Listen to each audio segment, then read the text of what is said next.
Good morning. Let's get caught up on some things you may have missed or you may not know are going on regarding this one and his administration. Responding to reports that Donald Trump plans to order the Education Department closed, Democratic Senator Elizabeth Warren said such a directive was probably illegal. I don't think he has the legal authority to do this, Warren said at an event hosted by Semaphore. Many of these programs at the Department of Education are about student loans. They're about help for children with disabilities. They are all funneled through the Department of Education. Congress created those and Congress funded those, and the President of the United States does not have a magic wand to wave over it and make them go away. So there'll be litigation in the courts over much of this to protect the rights of Congress. Trump administration plans to revoke deportation protections for Ukrainians fleeing war. Donald Trump is planning to revoke deportation protections for Ukrainians who fled to the United States after Russia's invasion, Reuters reports, citing a senior Trump official and 3 sources familiar with the matter. The move, expected as soon as next month, comes as his administration moves to end programs implemented under Joe Biden that protected a range of nationalities from deportation. Now, this is what Reuters had to say about it. The planned rollback of protections for Ukrainians was underway before Trump publicly feuded with Ukrainian President Volodymyr Zelensky last week.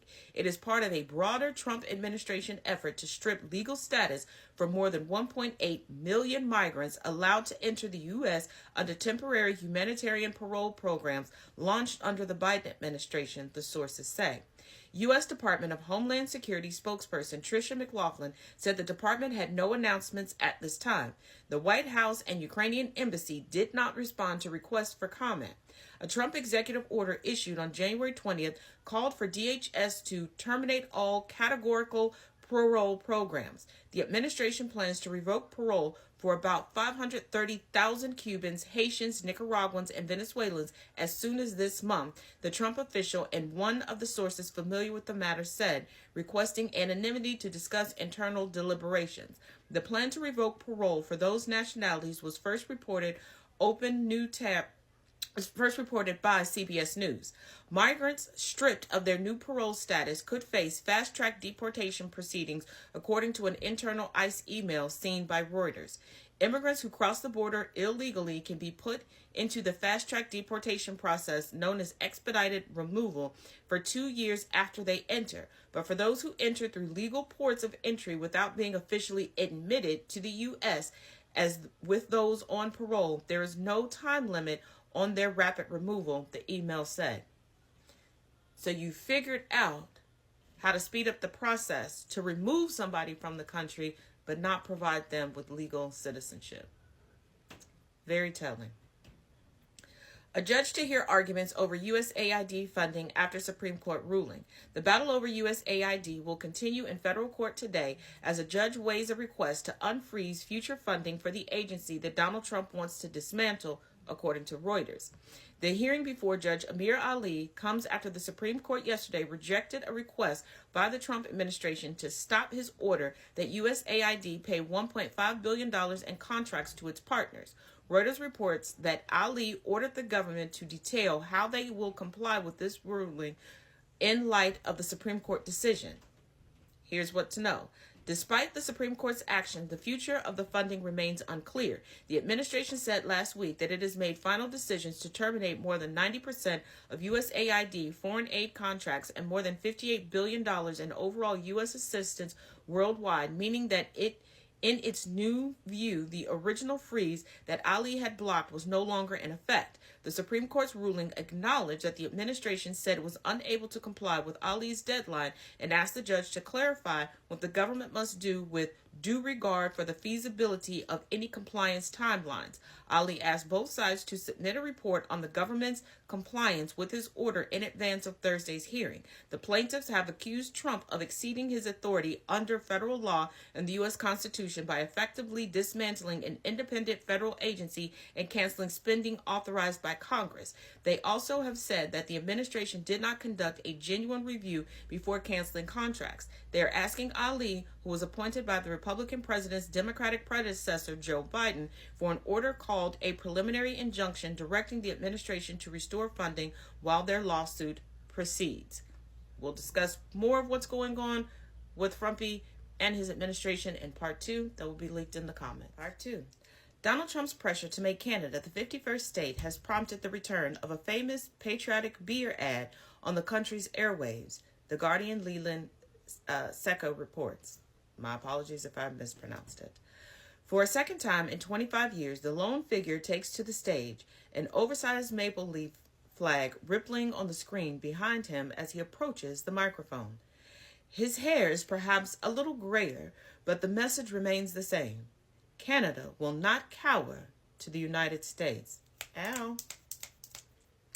Yes. They mistake our modesty for meekness, our kindness for consent, our nation for another star on their flag, and our love of hot cheesy poutine with their love of hot cheesy Putin. Ooh.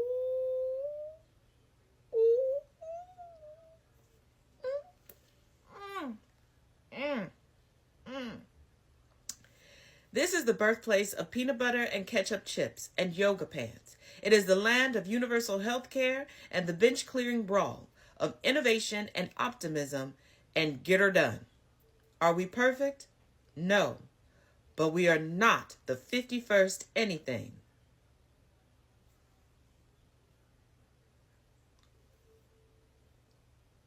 No notes. No notes. Canada, we're just happy that you are ready to rumble. Senator Elizabeth Warren of Massachusetts and 10 Democratic senators have called on the Government Accountability Office, the GAO, to investigate the effects of the recent firing of federal probationary employees on the health and safety of the American public. The letter noted at least 25,000 probationary employees at the federal government appear to have been indiscriminately fired under the claims of poor performance regardless of their performance. The firings put American people at risk, Warren said. The letter was also signed by Tammy Baldwin, Richard Blumenthal, Cory Booker, Tammy Duckworth, Kirsten Gillibrand, Amy Klobuchar, Edward G. Markey, Jeff Merkley, Chris Van Hollen, and Ron Wyden. Warren and other U.S. senators cite firings at the Federal Aviation Administration, Transportation Security Administration, Department of Health and Human Services, and Department of Agriculture as a few examples, noting the Trump administration has scrambled to rehire some terminated workers that include employees focused on nuclear security, bird flu outbreaks, veterans' health, and health services in tribal communities. And given that they're being fired indiscriminately under the guise of poor performance, we know how things work in the United States. How are they supposed to find additional employment with that looming over their head? EU leaders meet to increase military budgets as Trump stalls aid to Ukraine. European Union leaders are holding emergency talks today on ways to quickly increase their military budgets after the Trump administration signaled that Europe must take care of its own security and also suspended assistance to Ukraine. And before y'all go, they should have been doing that before. The United States had already earmarked certain money, so other countries adjusted their budget in order to contribute. This is like a player on a professional team waiting until all trading, everything is done and saying, hey, you know what? I know that y'all stacked this team to make me look good so we could win, but I'm going to take my talents to Miami. In just over a month, President Donald Trump has overturned old certainties about U.S. reliability as a security partner as he embraces Russia and withdraws American support for Ukraine, according to the AP. On Monday, Trump ordered a pause to U.S. military supplies to Ukraine as he sought to press President Volodymyr Zelensky to engage in negotiations to end the war with Russia, bringing fresh urgency to the EU summit in Brussels. Hundreds of diplomats at the State Department and U.S. Agency for International Development have written to the Secretary of State, Marco Rubio, protesting against the dismantling of USAID, saying it undermines U.S. leadership and security and leaves power vacuums for China and Russia to fill. And it does. In a cable expected to be filed with the department's internal dissent channel, which allows diplomats to raise concerns about policy anonymously, the diplomats said the Trump administration's January 20th freeze on almost all foreign aid also endangers American diplomats and forces overseas while putting at risk the lives of millions abroad that depend on U.S. assistance. This is why it's important to stop acting as if the United States is self-contained and every single citizen of the United States is contained within its continental borders. And stop acting as if other countries, most notably our adversaries, won't swoop in and add to their allyship. But we're not done. Part 3 will be leaked in the comments. Part 3. Curbing global warming at risk from triple negative effect of Trump in power, Brazil says. Action to curb global warming is at risk from a triple negative effect triggered by the return of U.S. President Donald Trump to the White House, Brazil said on Thursday as it prepares to host UN climate talks later this year. Trump has withdrawn from the Paris Agreement on climate change, launched a trade war with Canada, China, and Mexico, and upended U.S. policy on the war in Ukraine. Brazil's government and climate change minister Marina Silva told reporters in Delhi, speaking through a translator, the increasingly complex geopolitical context characterized by turmoil and trade tariffs risk disrupting progress on curbing climate change. They may drain resources, and they also may hamper the environment of confidence and trust among parties. We have a triple negative effect because the less action we see, the less money we see, resulting in less cooperation across countries, Silva said.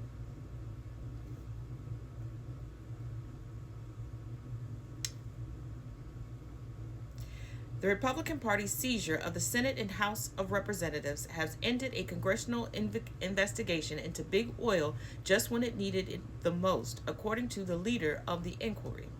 The fossil fuel industry is running perhaps the biggest campaign of disinformation and political interference in American history, and they're backing it up with immense amounts of political spending, said the Rhode Island Senator Sheldon Whitehouse. The consequences in the White House are enormous and having a huge effect, but people aren't aware. Fossil fuel interests poured a historic $96 million into the re-election campaign of Donald Trump and affiliated political action committees in 2023 and 2024, and spent another $243 million lobbying Congress. During his first weeks in office, Trump rolled out a spate of pro-fossil fuel policies while congressional Republicans attacked regulations on the oil and gas industry. It's this kind of potential industry influence that demands more scrutiny on Capitol Hill, but is unlikely to receive it anytime soon, Whitehouse said. Until Republicans took control of the Senate in January, the Democratic senator chaired the Budget Committee, devoting more than a dozen hearings over 2 years to the climate crisis.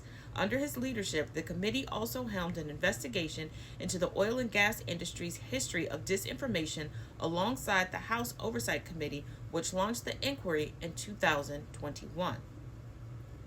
Congressional Budget Office says Republicans can't meet with budget without cutting Medicare or Medicaid.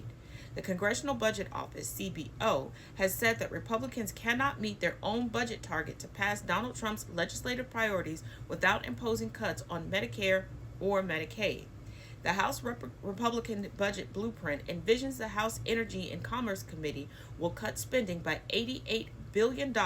However, when its spending on Medicare and Medicaid are excluded from its spend, it only has $581 billion of expenditure in which to make the savings. Representative Frank Pallone of New Jersey is quoted by NBC News by saying, The letter from CBO confirms that what we've been saying all along. The math doesn't work without devastating Medicaid cuts. Republicans know their spin is a lie, and the truth is they have no problem taking health care away from millions of Americans so that the rich can get richer. Police in New York have cleared a pro-Palestinian protest by students at Barnard College's library after a fake bomb threat. The New York Police Department said the threat was reported at the Upper Manhattan College's Milstein Center, which serves as the hub for academic life on campus. The department said anyone refusing to leave during the evacuation would be subject to arrest. Barnard's president denounced the protest, Associated Press reports. Student organizers say they launched the protest in response to the expulsions of student activists and other recent actions taken by school officials. In a separate development, Columbia University is reported to have launched a flurry of investigations led by a new disciplinary committee to identify students who have expressed criticism of Israel. In a chilling infringement on the right to protest and free speech in recent weeks, it has sent notices to dozens of students for activities ranging from sharing social media posts in support of Palestinian people to joining so-called unauthorized protests.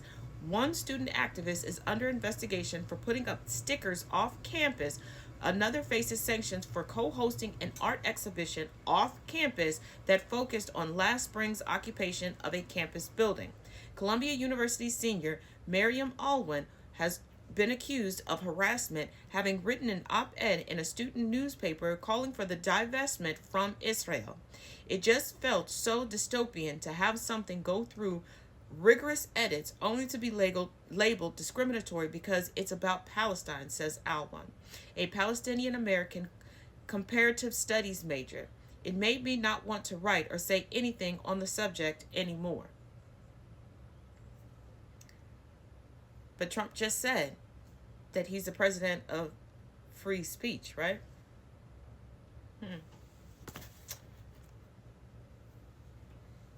But now that you have all this information, what are you going to do with it?